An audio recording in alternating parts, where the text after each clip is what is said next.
அஸ்ஸலாமு அலைக்கும் வரஹ்மத்துல்லாஹி பரகாத்துஹு. அல்லாஹும்ம ஸல்லி அலா முஹம்மதின் வஅலா ஆலி முஹம்மதின் கமா ஸல்லைத அலா இப்ராஹீம வஅலா ஆலி இப்ராஹீம இன்னக ஹமீதுல் மஜீத்.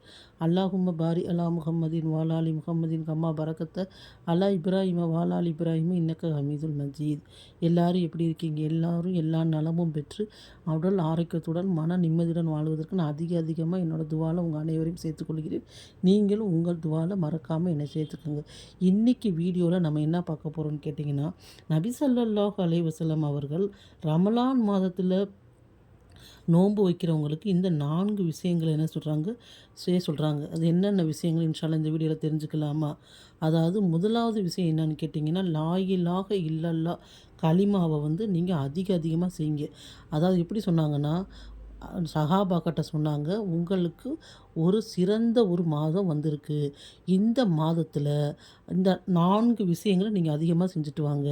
2 விஷயங்கள் நீங்கள் உங்கள் படைத்த இறைவனை அதாவது திருப்திப்படுத்துறதுக்காண்டியும், 2 விஷயங்களை நீங்கள் அல்லாஹ்விடத்தில் கேட்டு பெறுறதுக்காண்டியும் சொன்னாங்க. அதில் முதலாவது விஷயம் என்னன்னு கேட்டிங்கன்னா, லா இலாஹ இல்லல்லாஹ் இந்த கலிமாவை நீங்கள் அதிகமாக ஓதிக்கிட்டு வாங்க. இந்த லா இலாஹ இல்லல்லாஹ் என்னது? வணக்கத்துக்குரியவன் அல்லாஹ்வை தவிர வேறு யாரும் இல்லை. இந்த கலிமாவை நம்ம அதிகமாக உள் உணர்வோடு சொல்லிக்கிட்டே வரணும். வெளி உணர்வோடு சொல்லக்கூடாது, உதட்டளவில்.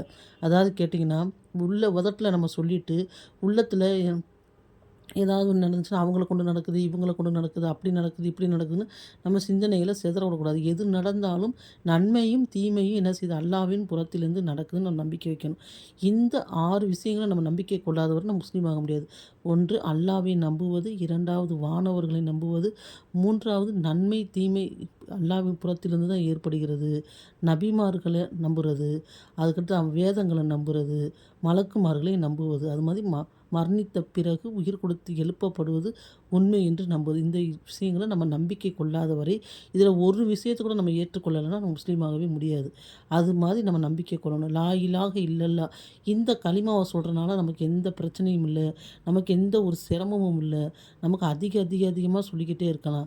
அதாவது நபி ஸல்லல்லாஹு அலைஹி வஸல்லம் காலத்தில் மக்கால வாழ்ந்த மக்கள் பார்த்திங்கன்னா, இஸ்லாத்தை அவங்க எல்லாருமே முஸ்லீம் தான். ஆனால் என்ன செஞ்சாங்கன்னா, காபத்துல்லால 360 சிலைகளை வச்சுருந்தாங்க. ஆளுக்கு ஒரு குடும்பத்துக்கு ஒரு சிலை வச்சுருப்பாங்க. அல்லாஹ்வுன்னு சொல்லுவாங்க. இந்த சிலைகளையும் என்ன செய்வாங்க? வணங்குவாங்க.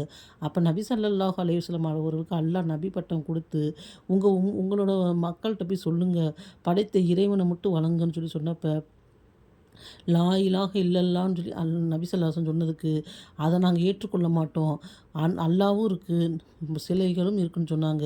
அதை மீறி சொன்ன சஹாபாக்களையும் எத்தனை சஹாபாக்கள் உயிர் தியாகம் செஞ்சுருக்காங்க நமக்கு தெரியுமா?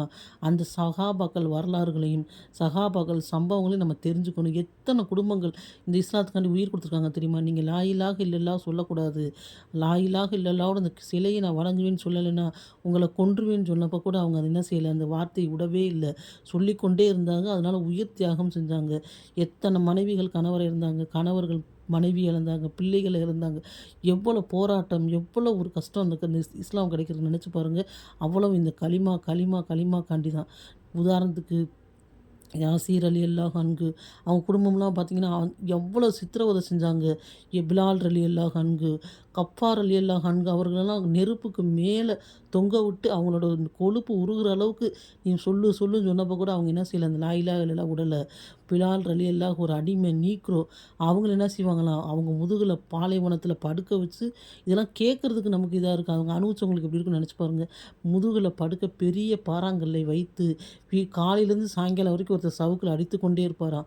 அவர் கை வலிச்சோன்னா சாயங்காலேருந்து விடியிற வரைக்கும் அடிப்பாராம். அப்படின்னு அவங்க என்ன செய்வாங்க, அந்த அகது அல்லாஹ் ஒருவனுங்கிற வார்த்தையை விடவே இல்லை. அந்த சிறப்புக்காண்டி தான் நபி ஸல்லல்லாஹு அலைஹி வஸல்லம் அவர் பக்கத்தில் அமரக்கூடிய பாக்கியத்தையும் முதலாக வாங்க சொல்லும் பாக்கியத்தையும் அவருக்கு அல்லாஹ் கொடுத்தானா. சுபஹானல்லாஹ், எவ்வளோ ஒரு சிறந்த இந்த களிமா. இந்த களிமா இப்போ நம்ம சொல்கிறனால நம்மளை யாரும் அடிக்க போகிறதில்ல, சித்திரவதை செய்ய போகிறதில்ல. இந்த களிமாவை நம்ம உள் மனசோட சொல்லிக்கிட்டே இருக்கோம். நபி ஸல்லல்லாஹு அலைஹி வஸல்லம் சொன்னாங்களாம், உங்கள் மனதை தூய்மைப்படுத்துங்கள்னு சொன்னாங்களே. மனதை எப்படி யாரை சொல்லலாம் தூய்மைப்படுத்துன்னு கேட்டப்போ, லா இலாஹ இல்லல்லாஹ் கலிமாவை கொண்டு நீங்கள் தூய்மைப்படுத்துங்கன்னு சொன்னாங்களாம். அது மட்டும் இல்லை, அந்த கலிமாவானது நம்ம உள் மனசுலேருந்து சொல்கிறப்ப அல்லாஹ்வோட அரிசை போய் சுற்றிக்கிட்டே இருக்குமா. அப்போ அல்லாஹ் கேட்பானா, ஏன் இப்படி நீ சுற்றிக்கிட்டே இருக்குன்னு கேட்டதுக்கு, களிமா சொன்னவரின் பாவம் மன்னிக்கப்படவில்லைன்னு இந்த வார்த்தை சொல்லுமா. அது மட்டும் இல்ல, நபி ஸல்லல்லாஹு அலைஹி வஸல்லம் கூறுகிறார்கள், லா இலாஹ இல்லல்லாஹ்க்கு நம்ம சொன்னோம்னா சொல்லிக்கிட்டே போலாம். அவ்வளோ ஒரு சிறப்பு இருக்குது, டைம் பத்தாது. அதுவும் இல்லாம ஒரு மனிதன் பிறந்து சொல்லக்கூடிய முதல் வார்த்தை லா இலாஹ இல்லல்லாஹ். அவர் இறக்கும்போது ஒரு வார்த்தை லா இலாஹ இல்லல்லாஹ். அவர் சொர்க்கவாதி நபி ஸல்லல்லாஹு அலைஹி வஸல்லம் சொன்னாங்களாம். மேலும் இருக்கிற வார்த்தையிலே மிக சிறந்த வார்த்தை லா இலாஹ இல்லல்லாஹ்.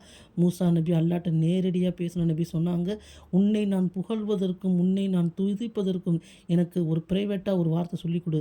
அல்லாஹ் சொன்னான், லா இலாஹ இல்லல்லாஹ். மீண்டும் மீண்டும் கேட்டார்கள். மீண்டும் மீண்டும் அல்லாஹ் சொன்னான். நான்காவதாக அல்லாஹ் சொன்னான், லா இலாஹ இல்லல்லாஹ் ஒரு கலிமாவை ஒரு தட்டிலும் 7 பூமி 7 வானத்தை ஒரு தட்டிலும் வைச்சா, அந்த லா இலாஹ இல்லல்லாஹ் கலிமா தான் கணத்தால் என்னாகுமா அதிகமாகும்னு சொன்னாங்களாம். அப்படி ஒரு சிறந்த ஒரு வார்த்தை.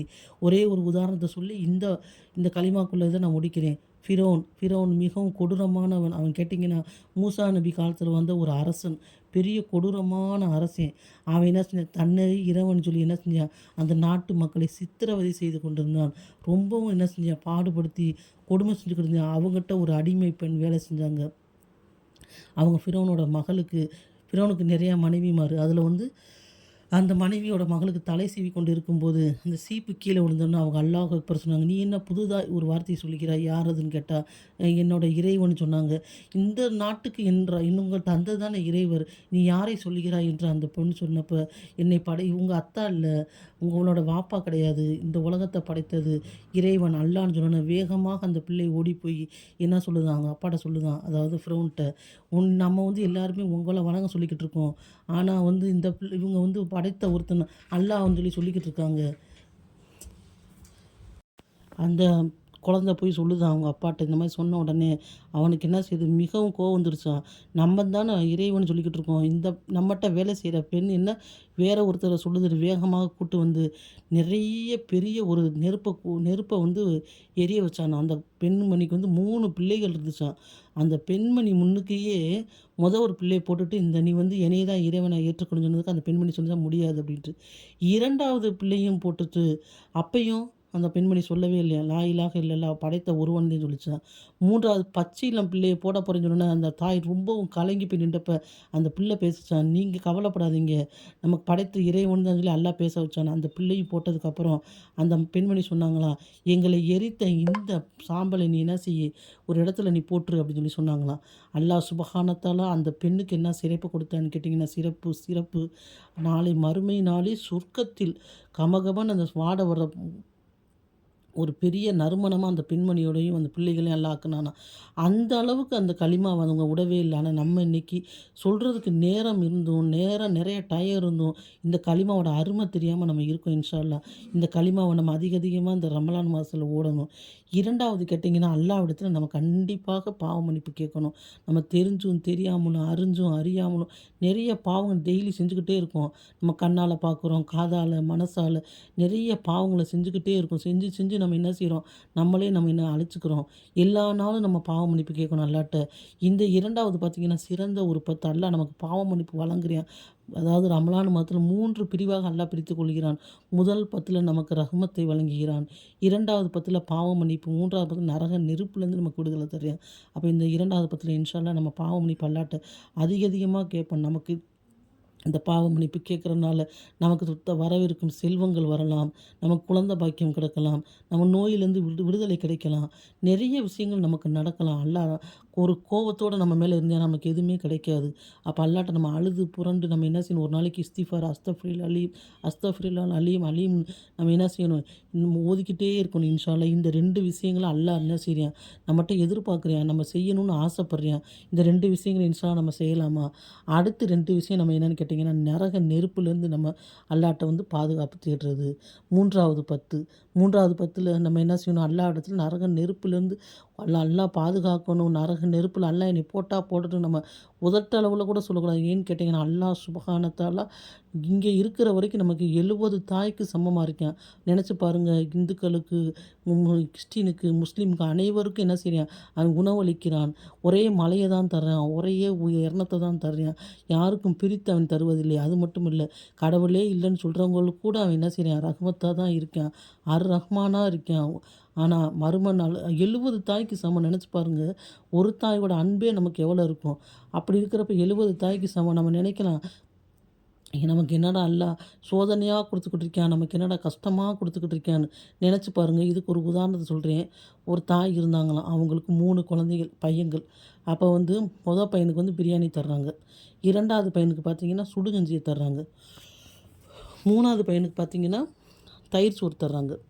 அப்போ கேட்குறாங்க, ஏங்க 3 நீங்கள் பெத்த பிள்ளை தானங்க, அப்போ நீங்கள் 3 பிள்ளைகளுக்கு ஒரே மாதிரி சாப்பாடு தராமல் எதுக்கு நீங்கள் பிரித்து பிரித்து கொடுக்குறீங்க?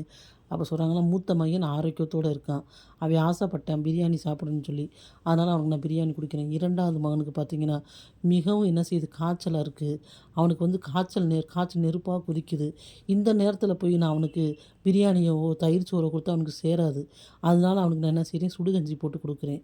3வது பையனுக்கு பார்த்தீங்கன்னா லூஸ் மோஷன் போய்கிட்டு இருக்கு, அவனுக்கு நான் வந்து என்ன செய்ய முடியாது, சுடுகஞ்சியும் கொடுக்க முடியாது, பிரியாணியும் கொடுக்க முடியாது, அதனால நான் தயிர் சோறு தரேன். இதே மாதிரி மனிதரோட வாழ்க்கை. இப்போ ஒரு மனிதனுக்கு அதிகமான பாக்கியத்தை கொடுக்கலாம், ஒருத்தவங்களுக்கு கொடுக்காம இருக்கலாம், ஒருத்தவங்களுக்கு குழந்தை பாக்கியத்தை நிறைய கொடுக்கலாம், ஒருத்தவங்களுக்கு குழந்தை பாக்கியமே கொடுக்காம இருக்கலாம், சில பேர் கொடுத்து சோதிக்கலாம். இதெல்லாம் அல்லாஹ்வுக்கு தெரியும். அவனை படைத்த ரப்பு நமக்கு, அவனுக்கு எது கொடுத்தால் சேரும், எது அதனால யார் யாருக்கு என்ன கொடுத்தா எது சேரும்னு அல்லாஹ் சுபஹானத்தாலுக்கு மட்டும் தெரியும். அதனால அல்லாஹ்வை நம்ம குறை சொல்வதால் அவனுக்கு எதுவுமே ஆக போகிறதில்ல. நம்மளை படைத்த ரப்பு நமக்கு கை கால் சுகத்தை கொடுத்துருக்கான் பாருங்க, அதுக்கே நம்ம அதிகமாக அல்லாஹ்க்கு நம்ம என்ன செய்யணும், சுக்ரு செய்யணும். என்னென்னு கேட்டிங்கன்னா, கண் இல்லாட்டி தான் அதோட அருமை தெரியும். உடம்புல ஏதாச்சும் உறுப்பு பால்ட்டு போயிட்டா அதோட அருமை தெரியும். அதனால் நிறைய ஞாபகத்துக்கு நமக்கு அல்லாஹ் கொடுத்துருக்கான். உச்சியிலேருந்து பாதம் வரைக்கும் 2 கைகள், கால்கள், உடல் உள்ள உறுப்புகள், எப்படி நம்ம எந்திரிக்கிறோம், நம்ம எப்படி சாப்பிட்றோம், எப்படி நடமாடுறோம், எப்படி நம்ம நல்லா செய்கிறோம் நினச்சி பாருங்கள். அதாவது இப்போ வசதியாக இருப்பாங்க, கோடீஸ்வரங்களாக இருப்பாங்க, அவங்களால நல்லா சாப்பிடவே முடியாது. நிறைய பணம் காசு இருக்கும், அவங்களுக்கு குழந்தை பாக்கியம் இருக்காது. நிறைய இருக்கும், நோய் நொடியோடு இருப்பாங்க.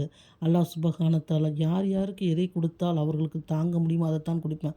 அல்லாஹ் சுபஹானத்தால கூறுகிறான், ஒரு மனிதனுக்கு ஒரு தலைமுடி அதிகமாக இருக்குது, அதனால் அவனுக்கு ரொம்ப பாரமாக இருக்குன்னா அந்த முடியை கூட நான் நீக்கி விடுவேன்னு அல்லாஹ் சொல்கிறேன். அப்படிப்பட்ட ரப்பு நமக்கு பார்க்குறதுக்கு அவன் மேலே கோவம் வரலாம், நம்ம கஷ்டம் கொடுத்துக்கிட்டே இருக்கேன்னு சொல்லி, ஆனால் ஷைத்தானோட தூண்டுதலாக தான் இருக்கும். அது மட்டும் இல்லை, நம்ம ரோட்டில் போய்கிட்டு இருக்கோம், நம்ம கல் இடிச்சிருச்சு, அதனால் நமக்கு வலிக்குது, அதுக்கு ஒரு பாவத்தை மன்னித்து ஒரு நன்மை அல்லாஹ் சுபஹானத்தால நமக்கு எழுதுறேன்.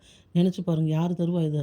நமக்கு ஒரு முள் குத்திருச்சு, இல்லை ஒரு காய்ச்சல் வருது, ஒரு தலைவலியாக இருக்குது, இது மூலம் நம்ம பாவங்கள் என்ன செய்யறான், எல்லாம் மன்னித்து நமக்கு நன்மையை தரானா, நோய் ஏற்படுற வட்டமெல்லாம் நமக்கு என்ன செய்கிறானா, நன்மையை கொடுக்குறானா, பாவத்தை மன்னிக்கிறானா. சுபஹானல்லாஹ், எவ்வளோ ஒரு பெரிய சிறப்பாக இருக்குது பாருங்கள். அல்லாஹ் சுபஹானத்தால நன்மையை நமக்கு கொடுக்குறேன். அது மட்டும் இல்லாமல், ஒரு உதாரணத்துக்கு ஒரு மனிதன் நியத்து வச்சானா, அதாவது அவனுக்கு வந்து அவன் அவன் என்ன செய்கிறானா, நியத்து வைக்கிறானா, எனக்கு உயர்ந்த ஒரு என்ன செய்யணும், செருப்பு வாங்கணும் அப்படின்னு 40 நாள் நியத்து வச்சு தொழுதுகிட்டே இருக்கானா. 40 நாள் முடிஞ்சிருச்சா, அவனுக்கு நினச்சது கிடைக்கலையா. அதனால் மிகவும் அழுது கொண்டு, இனிமேல் நான் அல்லாஹ்வை வணங்கவே மாட்டேன், நான் தொழுகவே மாட்டேன், நான் எதுவுமே ரப்பு கொடுக்கலன்னு சொல்லிட்டு வெளியே என்ன செய்கிறானா, கோவத்தோடு வர்றானா. பார்த்தா பெரிய பெரிய கார்கள்லாம் வருதான் அந்த பள்ளிவாசலை நோக்கி. வந்தோன்னே அதில் பார்த்தா பெரிய பெரிய ஆளுங்கள்லாம் இறங்குனதுக்கப்புறம் ஒரு பையன் இறங்குறான், பெரிய கோடீஸ்வரங்களாம், அந்த ஓ லட்சாதிபதி கோடீஸ்வரன் அது மாதிரி. அந்த பையன் இறங்குறான், அந்த பையனுக்கு 2 காலே இல்லை, வீல் சேரில் வர்றானா. அப்போ அவன் நினச்சி பார்க்குறானா, நமக்கு அல்லாஹ் செருப்பை கொடுத்துட்டு, வசதி வாய்ப்பை கொடுத்துட்டு, இப்படி 2 கால்கள் இல்லாட்டி நம்ம என்ன செய்கிறதுன்னு சொல்லி வேகமாக போய் சஜிதால விழுந்தானா. அப்போ நம்ம படைத்த இறைவன்ட்ட நம்ம அதிகமாக துவா செய்யணும். இங்கே இருக்கிறப்ப அல்லாஹ் நம்ம என்ன இங்கே இருக்கிற வரைக்கும் நம்ம மரணிப்பது வரைக்கும் நமக்கு பாவ மன்னிப்பு வழங்கப்படுகிறது. நமக்கு மரணம் நெருங்கிட்டு அந்த மன்னிப்பு என்ன செய்யாது, கிடைக்காது. அதனால் அல்லாஹ்ட்ட நம்ம ஒவ்வொரு தொழுகையிலையும் காலையில் பஜர் தொழுகிட்டோம், மக்ரிப்க்கு பிறகும் அல்லாஹும்ம அஜீர்னி மினன்னார், யா அல்லாஹ் நரக நெருப்பை விட்டு எங்களை நீ பாதுகாப்பாயாக அப்படின்னு துவா செய்யணும் ஒவ்வொரு தொழுகையிலும். அதாவது நபி ஸல்லல்லாஹு அலைஹி சொன்னாங்க, ரப்பனா ஆத்தினா ஃபித் துன்யா ஹஸ்னத்த வக்கின்னா அதாபன்னா மினன்னார், யா அல்லாஹ் இம்மையிலும் நன்மையை வழங்குவாய, மறுமையிலும் நன்மையை வழங்குவாய, மேலும் நரக நெருப்பு நிருந்து எங்களை நீ விடுதலை செய்வாயாகன்னு சொல்லி அல்லாஹ் நபி ஸல்லல்லாஹு அலைஹி வஸல்லம் கற்றுக் கொடுத்துருக்காங்க பாருங்கள். அந்த துவாவை நம்ம சொல்லி, நரக நெருப்புங்கிறது லேசுப்பட்ட நெருப்பு இல்லை. அதாவது நரக நெருப்பு அல்லாஹ் வந்து உருவாக்குறப்ப அதோட சூட்டே அதனால் தாங்க முடியல, நினச்சி பாருங்கள். அப்போ அல்லாஹ் சொன்னான்னா, நீ இந்த பூமியில் 2 முறை மூச்சு விட்டுக்கொள், அதாவது அந்த நெருப்பை வந்து சரிச்சு கொள்றதுக்கு. அதுதான் நமக்கு வெயில் காலமாகவும் குளிர் காலமாக இருக்குமா. அந்த நெருப்பு எப்படி இருக்குன்னு பாருங்கள். இப்போ வந்து நம்ம ஒரு அடுப்பு எரிக்கணுமா, விறகு என்ன செய்கிறோம், போடுறோம், சிலிண்டர் வைக்கிறோம், அங்கே வந்து மனிதர்களை கொண்டு தான் அல்லாஹ் வந்து இந்த நரக நெருப்பே படைச்சிருக்கானா. 7 விதமான நரகத்தை அல்லாஹ் படைச்சிருக்கானா. அல்லாஹ் பாதுகாக்கட்டும். நரகங்கிறது நரகத்திலே மிகவும் குறைந்த தண்டனை என்னன்னு கேட்டிங்கன்னா, நரகத்திலான செருப்பான். அந்த செருப்பு போட்டால் இங்கேருந்து உருகிருமா. அந்த நரகவாதிகள் கத்திக்கொண்டே இருப்பார்களாம். அப்போ சொர்க்கவாதிகள் சொல்லுவாங்களாம், ஏன் நீங்கள் நல்ல விஷயம் செய்யலையா, ஆமாம், நாங்கள் வீணான வேலைகளை பார்த்து கொண்டிருந்தோம். நாங்கள் தொழுகலை, நோன்பு வைக்கலை, ஜக்காத்து கொடுக்கல, நன்மையான விஷயங்களை செய்யலை, பாவங்களை செய்து கொண்டிருந்தோம். அதனால் இங்கே இருக்கிற அந்த மக்கள் அலறுற சத்தம் அப்படி கேட்குமா. அப்போ நரகத்தோட காவலாளி மாலிக்கான், மலக்கு அவருக்கு அல்லாஹ்